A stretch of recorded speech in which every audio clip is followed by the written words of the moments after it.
Agradezco a los organizadores, primero, que hayan organizado este congreso. Yo creo que es bueno volver a la figura de San Juan de Ávila porque todavía no es suficientemente conocido. Y agradezco especialmente que me invitaran porque me da ocasión pues, para profundizar también en la figura de San Juan de Ávila y sus relaciones con la compañía. San Juan de Ávila ciertamente tuvo una relación muy estrecha con la primera fase de la Compañía de Jesús en Andalucía, la fase en la que se instaura en Andalucía y se desarrolla, y en parte pudo hacerlo por San Juan de Ávila. Esto está muy estudiado y muy publicado, por lo tanto yo voy a decir solamente algunos rasgos para recordar, siguiendo aquel principio tan ignaciano de la repetición, que repitiendo es como se asimilan las cosas, ¿no? Me voy a ceñir a este esquema, pero no se me asusten que no voy a decirlo todo. En el texto que después entregaré, cuando se publique, podrán leer todos los pormenores. Yo voy a hacer un resumen de aquello que es más fácil, más sencillo y para que se pueda seguir el hilo. Una primera parte la dedicaré como introducción a dar unas pinceladas de la relación de San Juan de Ávila con la compañía, para entrar de lleno en el tema más propio de esta ponencia, que es la fundación del Colegio de Córdoba. Veremos algo de los protagonistas, el proceso, que es un proceso muy intrincado, no es un proceso lineal fácil. A mí yo creo que he reconstruido con bastante fidelidad cómo fue ese proceso, cómo comenzaron las clases, etcétera, y espero que me dé tiempo al final para tratar como complementos, por lo menos algo, de dos aspectos que tienen su importancia. Uno, ¿qué pasó con aquella universidad con la que soñaba San Juan de Ávila? Y otro, Cervantes, ¿fue alumno de los jesuitas o no? Eso lo dejamos como intriga para el final. Bien, esto que voy a decir hay quien lo discute y después mi compañero, el padre Rogelio, lo discutirá. Pero bueno, yo soy como historiador muy segurón y prefiero decir lo que es seguro. Y lo que es seguro es que San Ignacio y San Juan de Ávila contactaron en 1549 a raíz de las críticas que Melchor Cano hizo de la compañía. Antes, hay quien dice que pudieron coincidir en Alcalá de Henares, pero otros dicen que no coincidieron porque San Ignacio llegó al curso siguiente, cuando acabó San Juan de Ávila, que ya se habría ido, pero no se puede negar que la posibilidad de que coincidieran. También algún investigador dice que pudo leer el Audifilia de San Juan de Ávila, pero ciertamente, y San Juan de Ávila tuvo una noticia más cierta de la compañía cuando entró su primer discípulo, que es Cristóbal de Mendoza, que aunque hay otros que dan otras fechas más tardías, parece que la fecha en la que entró en la compañía es 1542, por lo tanto, muy pronto. Y ya pudo tener San Juan de Ávila este conocimiento. Pero como digo, el contacto vino en 1549. El Melchor Cano, un fraile dominico, estuvo en Trento como teólogo del emperador. Y allí tuvo una agria discusión con Diego Laínez, que será el segundo general de los jesuitas. Hay que decir que el tipo de vida religiosa que instauró San Ignacio con la compañía era un tipo de vida religiosa novedoso y, según los cánones clásicos de la vida religiosa, escandaloso. No tenía coro, no tenía hábito propio, estaban todo el día en la calle, porque esa era la misión, discurrir por el mundo. Y parece que por ahí iban las críticas de Melchor Cano. Tanto que en Trento estuvo discutiendo con Laínez y Laínez no lograba convencerlo. Y en expresión de Astrain, un historiador de la compañía, dice: Laínez echó a Melchor Cano a donde suelen echar los españoles a quien les fastidia demasiado. Con lo cual la enemistad pues se enconó un poco. Volvió Melchor Cano a España y ya desde Salamanca empezó a escribir y a publicar contra esta orden religiosa. Claro, los jesuitas y San Ignacio se alarmaron mucho porque era la compañía estaba entrando en España y si en ese sitio tan estratégico como era Salamanca se le discutía su honorabilidad o su legitimidad o tal, pues era peligroso. Y eso es lo que motivó que San Ignacio, que ya sabía la importancia que San Juan de Ávila tiene en España, pues que le escribiera a San Juan de Ávila pidiéndole que le echara un cable con este tema de Melchor Cano. La carta, en un primer momento se pensó que se la llevara Francisco de Villanueva, que después tendrá que ver en la fundación, pero al final parece que se la llevó su discípulo Cristóbal de Mendoza. Y después le respondió San Juan de Ávila una carta muy cariñosa a San Ignacio, dándole consejos sobre cómo podía más fácilmente entrar a la compañía en España y demás, ¿no? ¿Qué podemos decir de San Juan de Ávila y la compañía? Un primer dato es que ciertamente los dos, San Ignacio y San Juan de Ávila, iniciaron proyectos muy paralelos, muy parecidos. De suyo, el mismo Ávila le reconoció a Jerónimo Nadal en la entrevista que tuvieron en Montilla en 1553, pues estas frases tan expresivas. Eso es tras lo que yo andaba tanto tiempo, la compañía, y no me salía porque nuestro Señor había encargado esa obra a otro que es vuestro Ignacio, a quien me ha tomado por instrumento de lo que yo deseaba hacer y no acababa. Como que se dio cuenta que lo que él intentaba ya estaba hecho. En otro momento también le dijo a Nadal, lo cuentan, Nadal dice, no haya dónde poner los ojos y el corazón para descansar de las calamidades que ve en la Iglesia ahora, sino con mirar a la compañía, y cierto, él la reconoce y abraza como Simeón. Eso simplemente una pincelada por ver qué pensaba San Juan de Ávila de la compañía. ¿Qué pensaba San Ignacio de San Juan de Ávila? Pues también hay hay varias expresiones muy gráficas. Una de ellas, de 1550, dice, bueno, somos tan parecidos que no queda otra, o que nosotros nos vayamos con él, o que él se venga con nosotros para que las cosas del servicio divino progresen adelante. Así que no tenía sentido mantener los dos proyectos paralelos, ¿no? Dada esa sintonía, yo voy a indicar solamente 4 áreas de colaboración y sin desarrollarlas. Bueno, pues San Juan de Ávila traspasó a la mayoría de sus discípulos a la compañía. No a todos, porque también fueron a otras instituciones, pero la mayoría de sus discípulos fueron a la compañía. Se calcula, porque claro, el concepto de escuela de San Juan de Ávila no había un libro de registro, ni había un noviciado, ni un ingreso formal. Era un grupo de sacerdotes liderados por la espiritualidad de San Juan de Ávila, que vivían algunos en Córdoba, en el Alcázar Viejo, otros dispersos. En fin, el concepto de escuela o de discipulado era muy elástico, ¿no? Por eso es muy difícil calcular cuántos entraron, pero se calcula que más de 30 entraron. Y ciertamente supusieron estos 30 la primera generación de jesuitas andaluces. Y realmente, por los que yo conozco, eran todos de primera, de primerísima. Me voy a referir solamente a uno de ellos que he tenido la ocasión de investigar, aunque sea una inmodestia decirlo, porque por la cadena de mando de un deseo del Papa me llegó a mí la orden de que lo investigara, porque el Papa quiere beatificarlo, que es Alonso de Barzana.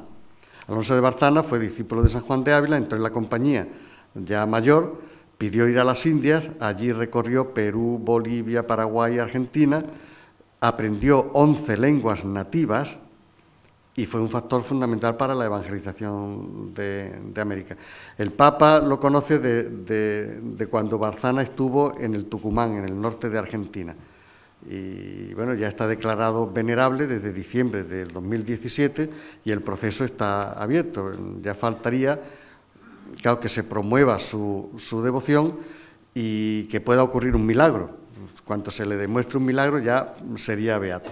Eso como un ejemplo, pero no es el único. Ahora saldrán otros discípulos de San Juan de Ávila que también ingresaron en la compañía. También llegó un momento en que San Juan de Ávila le ofrece la red de colegios, escuelas que él había fundado se las ofrece a la compañía. De suyo, solamente en la forma que veremos después, la compañía asumió el de Córdoba, pero ofreció la Universidad de Baeza, el Colegio de Priego, el de Écija, el de Jerez, todos, ¿no? También el Seminario de la Asunción, que eso sí, este sí pasó después bajo la dirección de la compañía. No era de la compañía, pero estuvo dirigido por la compañía. Incluso a sus discípulos y a sus dirigidos les transmitió la generosidad que él tenía para con la compañía, y muchos de ellos pues ayudaron a fundaciones de colegios, ¿no? Jesuita post-mortem. En más de una ocasión, San Juan de Ávila expresó la posibilidad de entrar en la compañía. De suyo hay una anécdota que explica todo esto, y es que fueron a Roma Diego de Guzmán, que era un discípulo de San Juan de Ávila, que ya era jesuita, con Jerónimo Nadal. Y cuando llegaron a Roma, San Ignacio le gustaba cenar con los que llegaban para que le contaran y a él preguntar. En la primera, si conocen en Roma las camaretes de San Ignacio, en la primera, que hay una chimenea, allí es donde recibía y comía con ellos. Pues en la sobrecena, a pesar de que San Ignacio estaba enfermo, cenó con ellos, le preguntó a Diego de Guzmán: ¿qué es de vuestro maestro, del maestro Ávila? Y Guzmán respondió: ya ha años que no lo veo, porque tantos ha que nos envió al padre doctor Loarte, que también estaba presente allí, y a mí, a Oñate, para que el padre Francisco de Borja nos recibiese en la compañía. Y nos dijo: andad, hijos, que quizás seré yo como Jacob, que envió sus hijos por delante y después fue tras ellos. A esto, San Ignacio respondió: quisiera el santo maestro Ávila venirse con nosotros, que le trajéramos en hombros como el arca del testamento, que diferencia se ha de hacer entre las personas.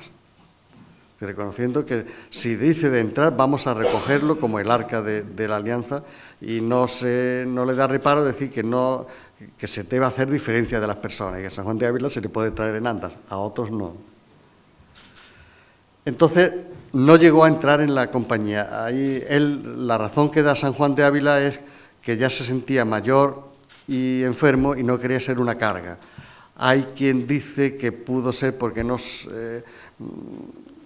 en el contexto de la limpieza de sangre en España, algunos jesuitas ya empezaban a poner pegas a la entrada de descendientes de judíos conversos en la compañía, entre ellos Araoz, que era el provincial de España.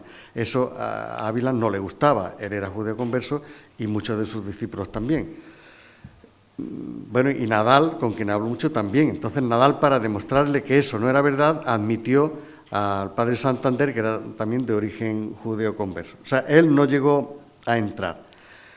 Pero cuando ya se preveía su muerte, esto ya nos lo cuenta Fray Luis de Granada, dijo: no quiso enterrarse en otro sitio, sino en el colegio de los padres de la compañía, a los cuales, como había amado en vida, quísoles dejar esta prenda en su muerte. También explica pues la cercanía con la que veía a la compañía, ¿no? Pero eso no fue improvisado, porque hay una carta del padre Laínez autorizando el enterramiento de San Juan de Ávila en la iglesia de los jesuitas, que eso era preceptivo. Y para enterrar a no jesuitas en la iglesia de los jesuitas había que tener permiso del padre general. Y allá por el 1562, creo, ya vino esa autorización, y dice Laínez: al maestro Ávila la sepultura se le conceda en donde fuera su voluntad libremente, pero también como testimonio de la deuda que tenían con él. Bueno, cuando llegó el momento postrero, definitivo, en la cabeza de su cama había un grupo de jesuitas, y entre ellos el rector del colegio de Montilla, que después describió e informó de su muerte y de la marquesa, que fue 2 meses después. Y el texto, bueno, tiene su sabor, porque tampoco es muy conocido. Dice: de vuelta de Córdoba, hallé al padre maestro Ávila ya al cabo, y estuvimos de casa en su tránsito, que aunque no fue con aquella manifestación de quien él era que teníamos imaginada, fue como nuestro Señor le quiso hacer la merced, hasta casi expirar de cubrirlo de dolores, de manera que él, que tenía consejo para todos, allí le servían mis mendrugos. Pero esto de manera que en la entereza de su espíritu guardaba el ser que siempre tuvo, como lo mostraba en algunas respuestas que daba a los que le preguntaban por qué no hablaba más. Pidió que le enterráramos en el colegio, y aunque le importunaron allí de parte de la marquesa y sus hermanas para Santa Clara, se estuvo en lo dicho y así lo enterramos en la capilla de nuestra iglesia y lo tenemos por una grande reliquia. Y así lo tuvieron los jesuitas hasta que fueron expulsados por Carlos III en 1767. Esa era la introducción que pretendía dar el marco de las relaciones entre San Juan de Ávila y los jesuitas.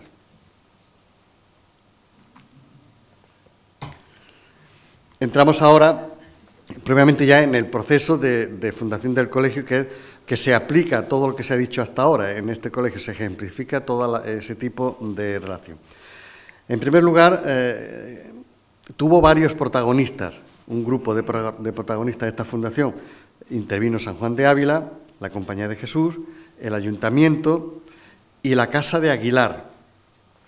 Curiosamente, la Casa de Aguilar es un poco el nexo que relaciona la presencia de los jesuitas en Córdoba de la antigua compañía y de la nueva compañía. Porque cuando los jesuitas vuelven a Córdoba, el obispo les cede la iglesia de San Hipólito. Y San Hipólito, el patronazgo de San Hipólito, lo tuvo una rama de la familia de Aguilar, los condes de Cabra, que están enterrados allí. Como saben, también el hermano del gran capitán, don Alonso de Aguilar. Eso por un lado, ahí los jesuitas custodian los sepulcros de algunos de los Fernández de Córdoba. Y en Montilla, también en la iglesia de los jesuitas, está el sepulcro de la marquesa de Priego y otros de su familia. O sea que la Casa de Aguilar tiene mucho que ver con la primera llegada de los jesuitas, simbólicamente con la segunda, incluso con la pervivencia del Colegio de Santa Catalina, de alguna forma, porque cuando los jesuitas son expulsados, otro deán, que se llamaba también Fernández de Córdoba, funda las Reales Escuelas, que sin solución de continuidad perviven hasta hoy como una fundación diocesana, de la que aquí están varios patronos, ¿no? Entonces, bueno, una familia a la que le tenemos que tener un reconocimiento, ¿no? Vamos a mencionar algunos rápidamente. El primero, el padre don Antonio de Córdoba, que se llamaba Antonio de Córdoba, Suárez de Figueroa por su padre y Fernández de Córdoba por su madre, de estos que no le faltan apellidos, ¿no? Este es curioso que por ser noble, a los primeros jesuitas nobles les mantenían el don. Entonces en toda la correspondencia aparece el padre don Antonio, o el padre don Diego, otro. Sin embargo, a San Francisco de Borja, que era por lo menos tan noble como ellos, se le llama el padre Francisco, ¿no? Bien, pues este Antonio de Córdoba, con 12 años, ya era canónigo de la Catedral de Córdoba y con 13 maestrescuela, y también era beneficiado de Santa Ella. Ya tenía, su madre ya se procuró de buscarle un porvenir con tantos ingresos, ¿no? Lo mandó a estudiar a Salamanca, allí conoció las críticas de Melchor Cano, pero también al padre Miguel de Torres, que le deshizo un poco esas críticas, se empezó a aficionar a la compañía y llegó un momento en que entró en la compañía. Fue a Oñate y allí San Francisco de Borja, que era el comisario de San Ignacio para España, le orientó el mes de ejercicios y entró en la compañía. Realmente era un hombre de mucho prestigio para los tres primeros generales en temas importantes. Decía, pregunten la opinión al padre don Antonio, porque era importante lo que él pensara, ¿no? Era un hombre de poca salud y entonces cuando iba a empezar el oficio de visitador de la provincia de Castilla, murió en Oropesa, en casa de unos parientes, en el castillo, y allí lo enterraron. Después la madre lo trajo a Montilla y lo enterraron en el convento de San Lorenzo, que después se trasladó al antiguo colegio de los jesuitas. Unas pinceladas nada más sobre Antonio de Córdoba. Su madre, doña Catalina Fernández de Córdoba, heredó el marquesado de Priego, fue la segunda marquesa de Priego, se casó con el duque de Feria y entre los hijos tuvo el primero, que fue el que heredó, pero después murió prematuramente, los títulos nobiliarios, y quedaban uno que era obispo y don Antonio, por eso a ella le heredó una hija, no un varón, porque una nieta, quiero recordar ahora. Y murió a los 2 meses de San Juan de Ávila. Se había convertido esta señora en una, digamos, mecenas de la Iglesia renovada. Estaba muy interesada en facilitar todo lo que fuese la renovación de la Iglesia, por eso amparó a San Juan de Ávila, que tanto contribuyó a ella. También nos cuenta el rector de Montilla la muerte de la marquesa. Dice, luego, el mismo día de la muerte del maestro Ávila, le dio a la señora marquesa de achaque de la pena y del trabajo de estar allí una tan grave enfermedad que a los 6 o 7 días la olearon. Ya saben, esa expresión tan genuina nuestra, la olearon, le pusieron los santos óleos. Y aunque con ayuda de oraciones y medios de acá nuestros le dilató la partida por entonces, de ahí a poco más de 2 meses, de la misma enfermedad que murió, hace hoy 10 u 11 días.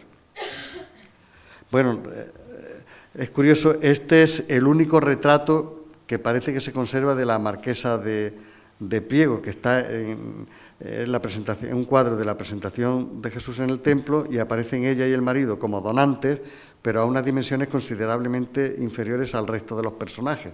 Normalmente los donantes quieren aparecer y aparecer bien, estos sin embargo más bien casi se ocultan, quizá un sentido de humildad.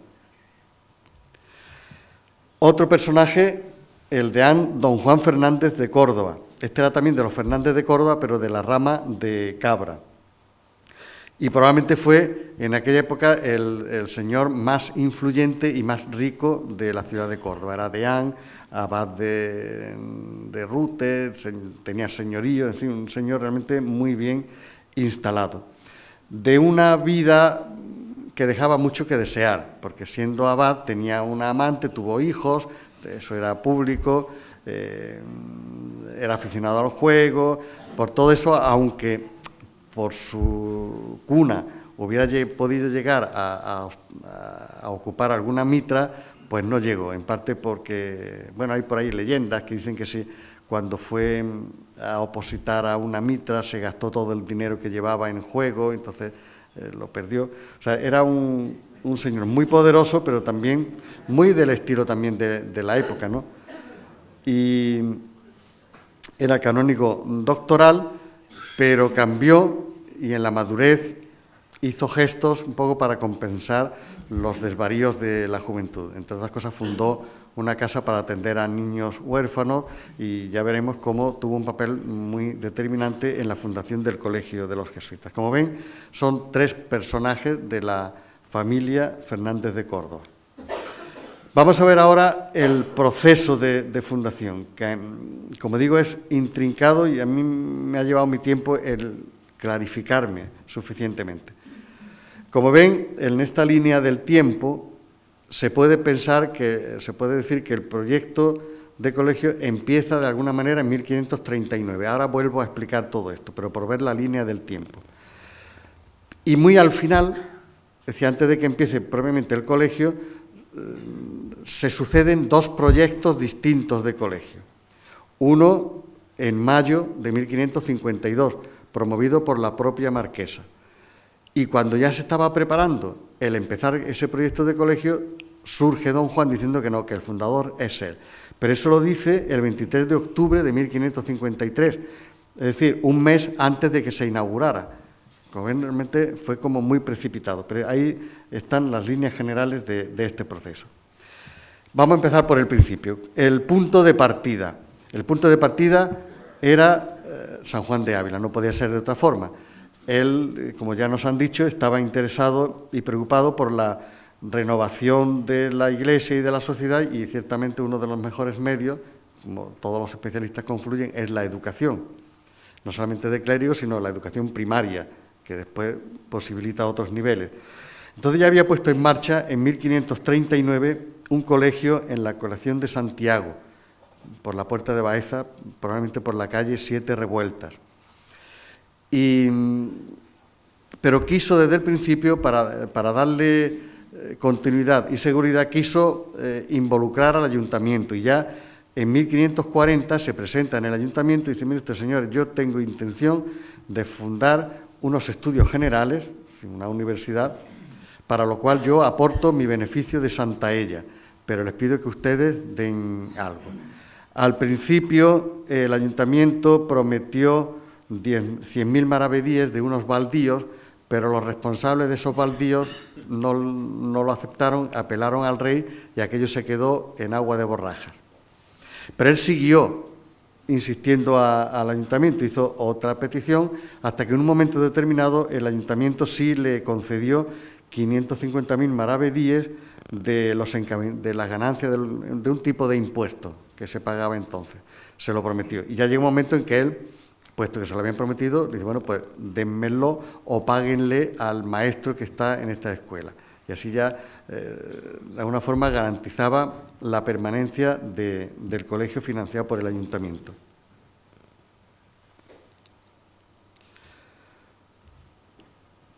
Pero llega un momento, por 1552, el colegio había empezado en 1539, en 1552 él se empezó a sentir enfermo, vio como que podía peligrar todo este proyecto, y entonces le escribe al padre Araoz, que era provincial de la compañía en España, le escribe una carta y le ofrece la red de colegios. E incluso como el padre Araoz ponía como pega que había pocos jesuitas, y dice: bueno, pues pasan los colegios con los curas que están atendiéndolos, de manera para que esa penuria de personal se pueda salvar un poco. Claro, Araoz dice: bueno, primero habría que conocerlos y demás, pero ya hubo un ofrecimiento de su red de colegios. La verdad es que no ocurrió en ningún caso, salvo en el de Córdoba. Los demás, por distintas razones, no los pudo asumir la compañía. Pero sí hubo esta oferta. Pero además la oferta llegaba en un momento muy importante, porque la compañía, en un borrador de las Constituciones de 1541, expresamente se dice: no haya lecciones en la compañía, y se descartan los colegios. Y la palabra colegio se aplicaba al principio para residencias donde vivían los estudiantes jóvenes jesuitas que hacían sus estudios en la universidad. Eso era un colegio. Pero se dio una evolución natural de ese concepto de colegio, de manera que al principio empezaron a tener clases de refuerzo en la propia casa. Después a esas clases de refuerzo empezaron a admitir algunos alumnos externos, hasta que surge ya el colegio de los jesuitas solo para externos. Se había dado ya toda esa evolución a esas alturas. Entonces viene muy bien, porque ya San Ignacio sí había asimilado esta realidad de colegios, con la que no contaban desde el principio, y se les vino como una realidad que San Ignacio vio el gran potencial que tenían los colegios para precisamente lo que él también pretendía, para reformar el mundo, era la enseñanza de la juventud. Y entonces asumió el mundo de los colegios, que para él tuvo que ser doloroso, porque los colegios al final acabaron siendo, doloroso en un sentido, al final el colegio acabó siendo como el prototipo de casa jesuítica. Nosotros no tenemos conventos ni monasterios, colegios. Pero eso suponía que la compañía tuvo que renunciar a su proyecto original de pobreza, que quedó relegado a las casas profesas, que a San Ignacio se le costó muchas lágrimas, como él cuenta en su diario espiritual. Entonces, pero vio el gran potencial que tenían los colegios, y hay una carta, cuando se estaban fundando los colegios de Sanlúcar, y de Sevilla y de Granada, le dice al provincial: es mejor que en los comienzos haya colegios y no casas profesas. Es decir, él vio la importancia de los colegios. Por eso el ofrecimiento de San Juan de Ávila llegaba en un momento muy oportuno. Si hubiera llegado antes, probablemente no lo hubieran aceptado, pero llegó en el momento en que ya vieron que los colegios iban a ser una gran aportación. Y yo modestamente pienso que la gran aportación de los jesuitas en toda su historia a la sociedad ha sido la enseñanza, sin duda, ¿no?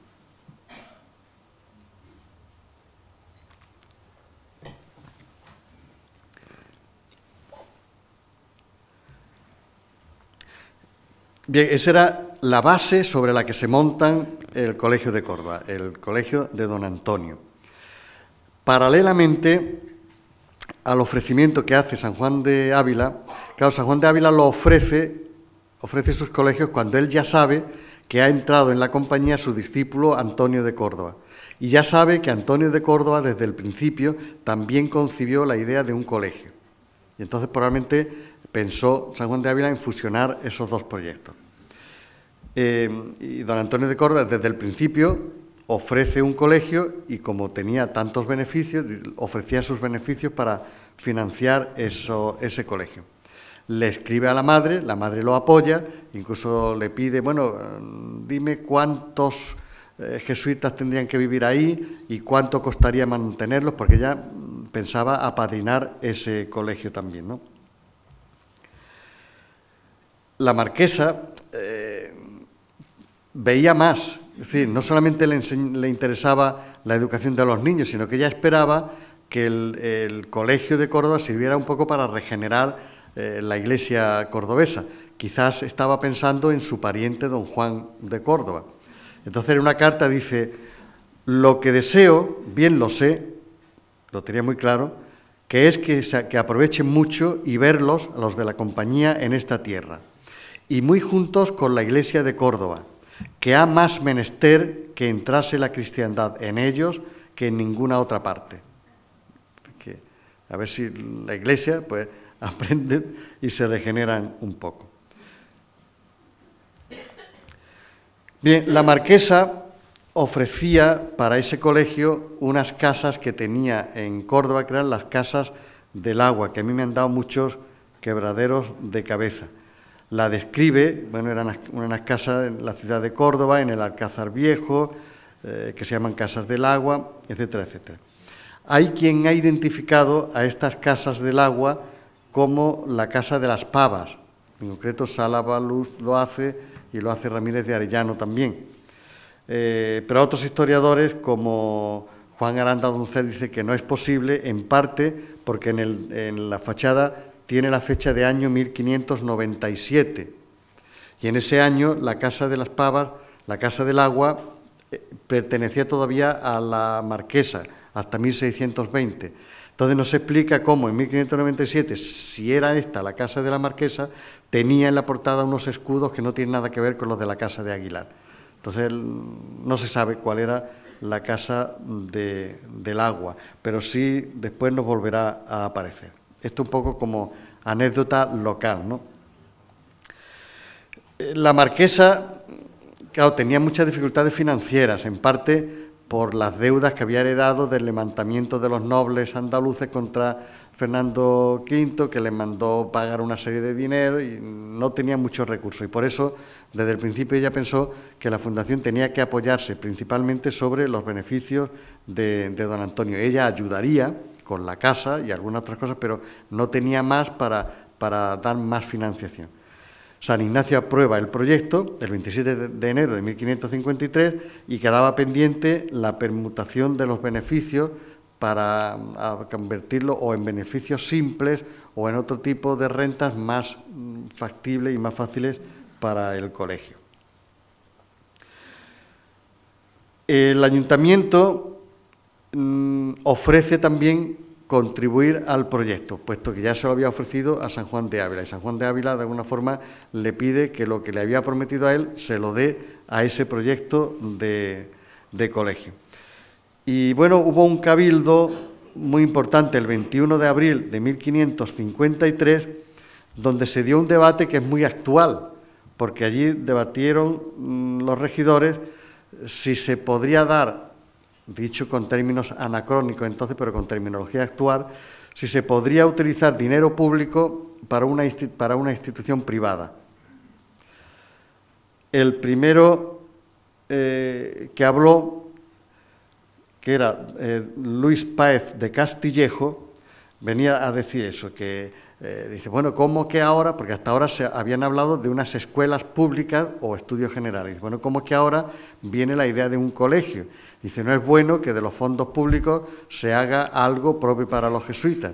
Dice, si la marquesa quiere financiar el colegio, muy bien, pero lo de las escuelas... Entonces aparecen dos entidades vinculadas. El colegio, que era la idea de don Antonio y de la marquesa, que era un colegio más para jesuitas, y las escuelas, que eran escuelas públicas. Entonces, en esta sesión acuerdan vincularla y acaban diciendo, bueno, pues que se haga el colegio financiado por recursos más privados y junto al colegio se anexione unas escuelas de utilidad pública y que se construyan con recursos públicos. Tiene su interés todo el debate, porque ya digo, es una terminología muy actual y un problema muy actual. De manera que se confirmó después en otro cabildo en el 17 de mayo. Mientras la marquesa ya vio el proyecto, dijo, bueno, mientras se preparan las casas del agua, que es donde se pensaba hacer obra para poner el colegio, ella pensaba que podrían usar otra casa que tenía don Antonio en usufructo. Borja, San Francisco de Borja, se entusiasmó mucho con esta fundación, así por los grandes ingenios que hay en aquella tierra, en honor de los cordobeses, como porque será entrada para toda la Andalucía. Lo dice en una carta a San Ignacio. Bien, cuando ya se preveía la fundación del colegio, pues llegan los primeros jesuitas. Ya Borja tenía pensado quién venía a fundar, entonces escribe a Alcalá, a Medina del Campo, a Gandía, pues mándenlos para acá. Los primeros, se adelanta don Antonio, también para ver a la madre y consolarla, porque le dijo el hermano, otro hermano le dijo que estaba mal, que convendría que la animaran y tal. Don Antonio fue a pasar un tiempo con su madre a Montilla y el 26 de septiembre llegan a Córdoba los primeros jesuitas, el padre Villanueva, que era rector de Alcalá de Henares, acompañado de un escolar, como avanzadilla. Van primero a Montilla a rendir pleitesía a la marquesa y vuelven a Córdoba, y cuando vuelven a Córdoba la marquesa les da una carta de presentación para su pariente don Juan, para que éste los acoja en su casa mientras ella preparaba la casa del agua. Don Juan no era nada amigo de los jesuitas, incluso dicen que dijo aquello de esse teatinum, esse desatino. Lo de teatinum, entre paréntesis, hay que decir que en España a los jesuitas al principio le llamaron teatinos. Por ejemplo, en Málaga el campus universitario se llama Campus Teatinos y debe su nombre a una huerta que se llama Huerta de los Teatinos, que era la huerta del antiguo colegio jesuita, que fundó también San Francisco de Borja, y en otros sitios, es decir, por eso lo de teatino. Entonces, a don Juan no le hizo mucha gracia ese encargo de su pariente, pero bueno, no podía negarse, los acogió en su casa, pero más con la intención de vigilarlo, a ver qué eran estos frailes raros que quieren venir aquí y de los que se dicen tantas cosas.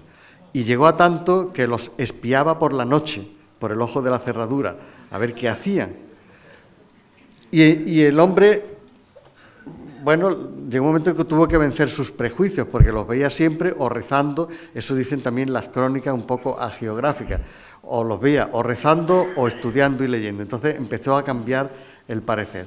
Hubo un momento en que alguien le dijo, mira que tus huéspedes salen por la noche, vete a ver dónde van. Entonces se alarmó.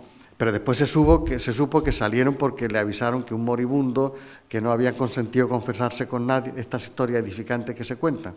Sin embargo, sí había accedido a confesarse con el padre Villanueva. Entonces el padre Villanueva salió para confesarlo.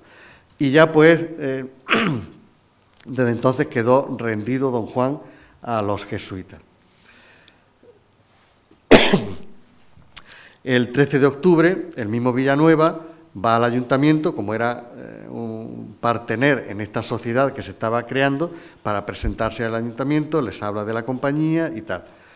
Y el 18 de octubre llega también Borja, que no pudo venir antes porque tuvo que ir a Portugal y ya una vez que se desembarazó de los... Bueno, tenía que ver al rey de Portugal, que lo llamaba, vino, estuvo también en Montilla y vino después a Córdoba y lo hospedó también don Juan. Claro, Borja entonces era un personaje muy admirado porque todo el mundo sabía que era duque de Gandía, marqués de Llombai, que había sido virrey de Cataluña y renunció a todo eso para hacerse jesuita. Entonces la fama le precedía. Y era pariente de doña Catalina, por parte de la madre de doña Catalina. Entonces, claro, era todo un referente. Cuando ya don Juan, con el cambio que había empezado a experimentar, lo recibe en su casa, se consolida ese cambio. Y justo primero llega a Córdoba y de Córdoba va a Montilla. Pues justo cuando se va a Montilla, ya él de palabra dice que quiere dejar sus bienes, su casa, para el colegio de la compañía. Y aquí viene el segundo proyecto. O sea, ya no se hace el de las casas del agua que había prometido la marquesa, sino se hace este que después hará don Juan. Entonces, el ayuntamiento se entera y dicen, en las actas consta que aunque estaban en conversaciones con la marquesa, este ofrecimiento de don Juan era más ventajoso. Y entonces le dicen, encargan a dos que vayan a hablar con don Juan para garantizar que si realmente era en serio lo que decía, no vaya que fuese una locura pasajera. Don Juan le dice que sí, que él está dispuesto. Entonces ya se veía que se contaba con un capital bastante suficiente para la fundación. Estaba la dotación del ayuntamiento, los beneficios del padre don Antonio, lo que aportaba don Juan y también otras ayudas que también prometía la marquesa. Con eso ya se podía empezar el proyecto. De manera que ya el 3 de noviembre Borja y Villanueva van otra vez al ayuntamiento para confirmar todo el ofrecimiento y la fundación. Se nombran diputados para el tema de las escuelas, para diseñar o buscar al arquitecto y lo que fuera, y el ayuntamiento incluso ofrece un dinero para la construcción del edificio, no solamente para la financiación, sino para la construcción del edificio. Como digo, en total se suman unos 2.500 ducados, que era una renta suficiente. Esto tiene su importancia porque en los primeros años de la compañía fácilmente aceptó muchos proyectos que a corto plazo se vieron que no eran viables, porque no tenían suficiente financiación. Y llegó un momento en que el propio San Ignacio fijó unos mínimos, una escuela que tenía que tener un mínimo de jesuitas, 14, y tenía que tener rentas para mantener a los 14 dignamente, porque si no era una chapuza, y no era un colegio en serio, ¿no? Bien, entonces ya el colegio va en serio, pero claro, había que acomodar las casas del deán, y mientras se fueron a otra casa que tenía el deán, no la que se pensó de don Antonio, sino otra que tenía el deán en usufructo, se la acomodó rápidamente y allí los alojó. Y este dato es importante porque es un testimonio de San Francisco de Borja, que fue un protagonista de primera línea en todo el proceso. Y dice eso, dice, después de aderezada la que de prestado nos da don Juan, venimos a esta ciudad, a la casa que de prestado nos da don Juan, que ahora veremos cuál puede ser. La tradición ha mantenido que esa casa que de prestado nos da don Juan es la casa que ahora, aquí cerca, la casa que ahora es el Mesón El Bandolero. De suyo arriba pone casa de la iglesia, en la línea de que era una casa del Cabildo. Y como prueba de que esto puede ser verdad, hay un acuerdo municipal de 1956 en el que se determina poner una placa en esa casa diciendo que ahí vivió San Francisco de Borja cuando inició el colegio de la compañía. Esa placa, si la pusieron, se ha caído porque no está. Igual fueron de estas cosas municipales que se acuerdan y después no se ejecuta. Pero la tradición dice que fue esta casa donde empezó el colegio de los jesuitas. Hago otro paréntesis con las casas del agua, que digo, a mí me ha dado mucho quebradero de cabeza porque he intentado aclararlo y no lo he conseguido. La Casa del Agua era la que ofrecía la marquesa, pero hay algún relato del comienzo del colegio que dice que los jesuitas estuvieron interinamente en la Casa del Agua. Entonces, claro, dice, es que también a esta casa del mesón de Mandolero se le conocía también como Casa del Agua. Yo más bien creo que ahí hubo una confusión de fuentes en el primero que hizo un relato más continuo, que es de 1585, y ahí mezcló lo de la Casa del Agua de la Marquesa con esta casa y le llamó Casa del Agua. Y desde ahí muchos historiadores ya lo han repetido. Pero yo creo que esta, igual le llamaban Casa del Agua, pero así como hay otras que consta, de esta no me consta. La primera comunidad, pues, vinieron de varios colegios, de Medina del Campo, de Alcalá de Henares, el grupo más potente, de Gandía. Por otro lado llegó Francisco de Borja, algunos que venían de paso, no para quedarse, como Francisco de Borja, don Antonio de Córdoba, que en un principio venía para irse, Bustamante, que después sería provincial, etc. Y llegó también como comisario especial de San Ignacio para promulgar las constituciones, llegó el padre Jerónimo Nadal, que tuvo un papel muy determinante porque era la autoridad de la compañía de más rango en ese momento en España, porque traía una cédula de San Ignacio dándole todos los poderes, entre otros para poder asumir la donación del colegio. Entonces, el 25 de noviembre es cuando se inaugura el colegio en estas casas del mesón El Bandolero. Predicó San Francisco de Borja en la parroquia de Santo Domingo, que estaba muy cerca, y ya pues toda la comunidad vinieron, el grueso de Montilla y otros que vivían en la casa de don Juan, se instalaron en esa casa. Nos cuentan, dice, y entramos en nuestra casa día de Santa Caterina. Comimos aquel día todos con él, con el deán, y después de comer nos venimos a esta, donde ahora estamos de prestado, porque la que ahora mora don Juan, que es la que ha dado para colegio, no se podría bien acomodar en menos de un año o de año y medio, así por los generales que se han de hacer, como por la iglesia, que había que hacer las aulas y la iglesia, por eso tuvieron que estar interinamente en esta otra casa. Y a los pocos días se inauguran las escuelas. Ven, una cosa era el colegio para los jesuitas y las escuelas, el 11 de diciembre, con 4 clases de gramática y una de retórica. Bueno, ahí narra pues cómo la ciudad celebró mucho toda esa inauguración porque era en beneficio de toda la sociedad, de las escuelas, por eso que en parte era también responsabilidad municipal. Y al día siguiente de la inauguración oficial, Juan de Jaén examinó a todos los alumnos y los agrupó en distintos, según sus niveles, en las aulas de gramática o de retórica. Después se añadió el estudio de artes o filosofía y hubo también 2 lecciones de teología, después a los pocos meses, ¿no? Y en la evolución del concepto de colegio a la que antes aludí, este de Córdoba tiene su interés también, porque aunque el primer colegio donde los jesuitas admitieron estudiantes no jesuitas fue el de Gandía, modelo que después se consagró con Mesina, y Mesina pasa por ser el primer colegio donde los jesuitas admitieron a jesuitas, fue Gandía. Pasa que Mesina fue el primero solo para no jesuitas. Pero en España, el primero que continuó fue el de Córdoba, porque Gandía, el proyecto de San Francisco de Borja era, claro, normalmente ahí vivían los jesuitas que estudiaban en la universidad. Como en Gandía no había universidad, los jesuitas tenían que dar las clases. Y el duque de Gandía quería también que ahí estudiaran los hijos de los moriscos, de sus siervos. Lo que pasa es que esto no llegó a cuajar, en parte porque los moriscos eran reacios a mandar a sus hijos, los hijos no iban a... Entonces tuvo unos meses y ya no fueron más. Mientras que en Córdoba, desde el principio, el colegio asumió mantener unas escuelas públicas. Entonces ese es el interés que tiene también el colegio.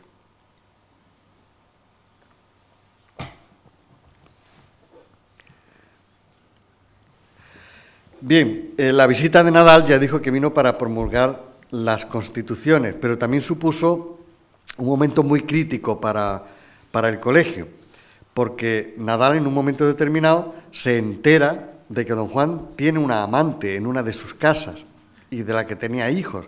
Entonces se escandalizó, reunió a los jesuitas y le dijo: no se puede consentir que se diga de nosotros que vamos buscando haciendas a cualquier precio.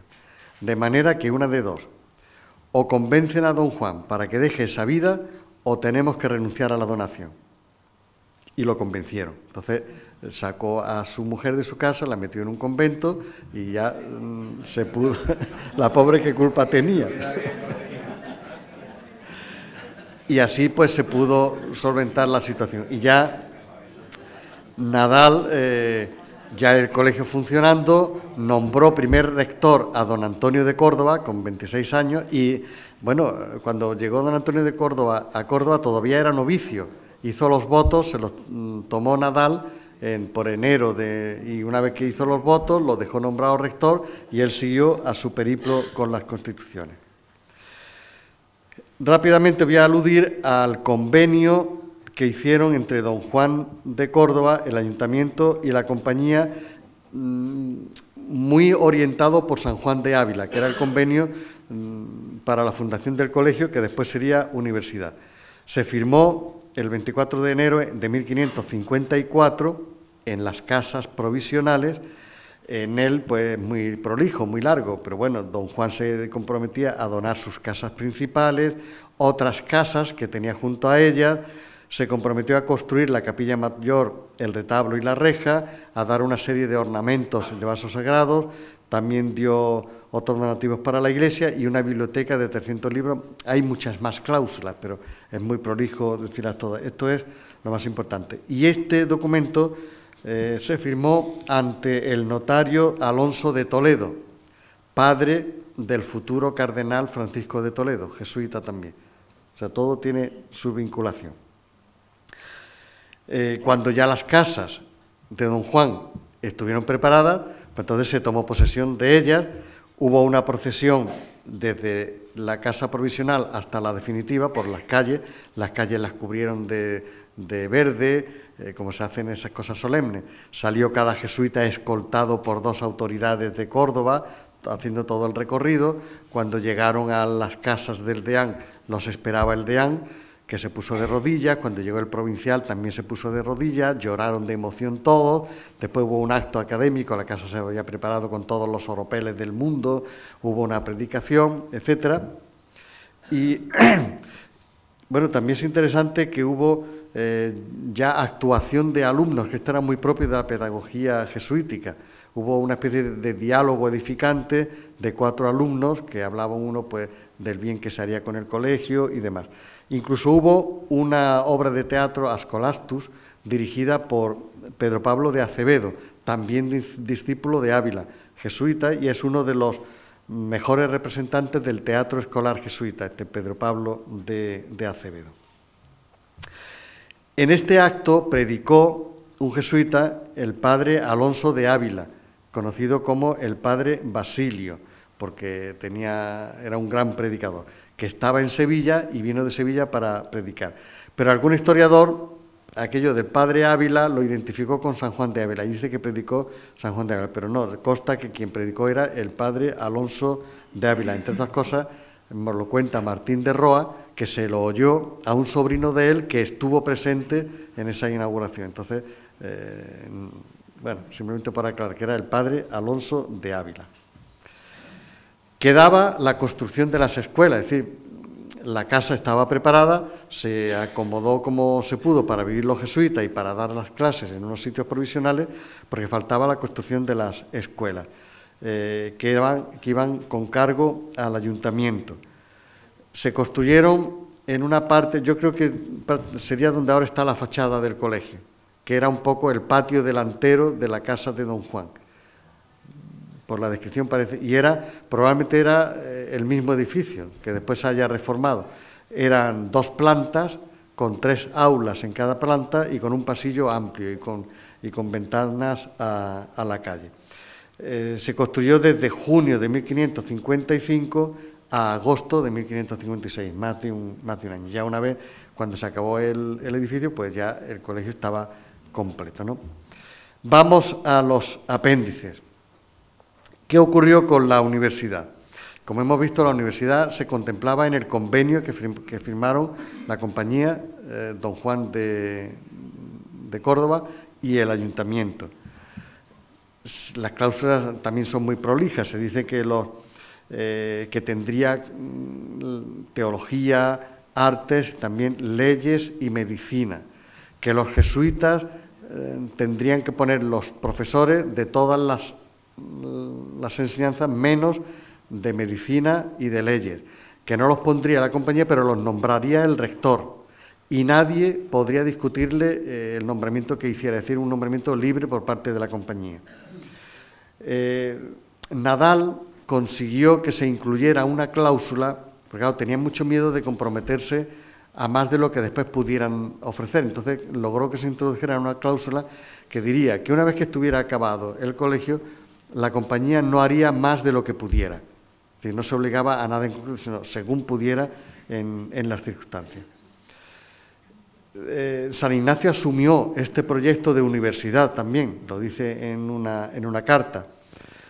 Y urgía en parte, porque por ejemplo en 1561 los que acababan artes, para conseguir el título tuvieron que ir a Sevilla, a una especie de convalidación y de examen. Entonces eso pues detraía alumnos que no se animaban a estudiar en Córdoba. Por eso también urgía, incluso para los propios jesuitas, el que hubiera universidad. Bueno, hubo varios intentos, entre ellos la Quinta Congregación Provincial de Andalucía pidió al general que se activara lo de la Universidad de Solla en 1575. El general se informó de todo y dijo que probablemente, aunque la compañía intervenía, la gestión le correspondía al ayuntamiento. Entonces el rector fue al ayuntamiento, el rector Francisco Gómez, otro discípulo de Ávila, fue al ayuntamiento y dice: señores, urjan esto, no salió. Hubo otro intento en 1592 con el rector Francisco Duarte, pero tampoco concluyó. Ahí el historiador Juan Aranda le echa la culpa al obispo, de que el obispo no se animó, parece que porque él tenía pensamiento de hacerlo en otro convento, y al no decidirse él, el cabildo eclesiástico no lo apoyó y el cabildo civil pues tampoco lo apoyó decididamente. No obstante, sí pudieron dar títulos académicos por concesiones del Papa. Este sueño de universidad, que no se pudo hacer entonces, de alguna forma se hizo realidad siglos después con ETEA, una fundación con otros parámetros, que después la Universidad Loyola, que como saben, el día 20 inauguró un campus en Dos Hermanas.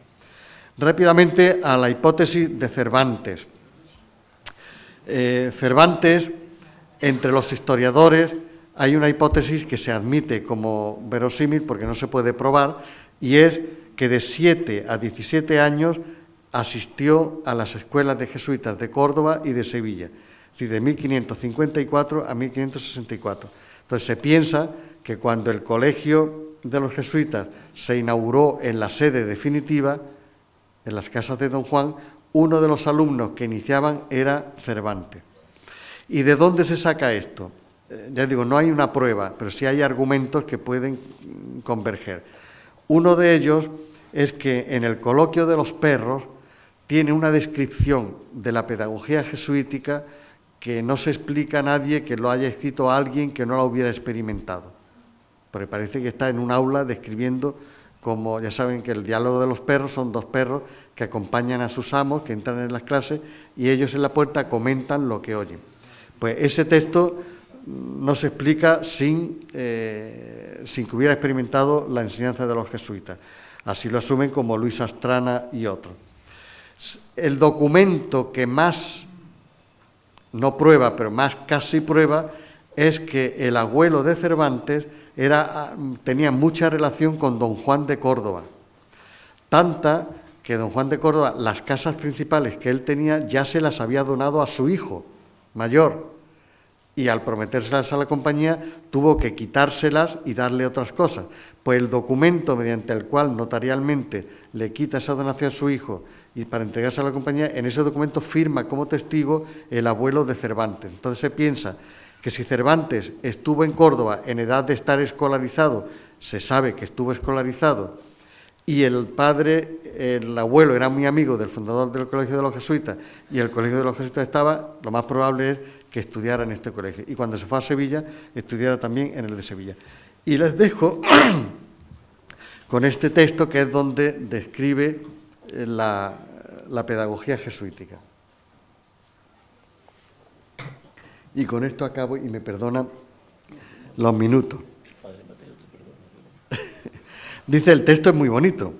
Dice, no sé qué tiene la virtud, que con alcanzárseme a mí tan poco o nada de ella, luego recibí gusto de ver el amor, el término, la solicitud y la industria con que aquellos benditos padres y maestros enseñaban a aquellos niños,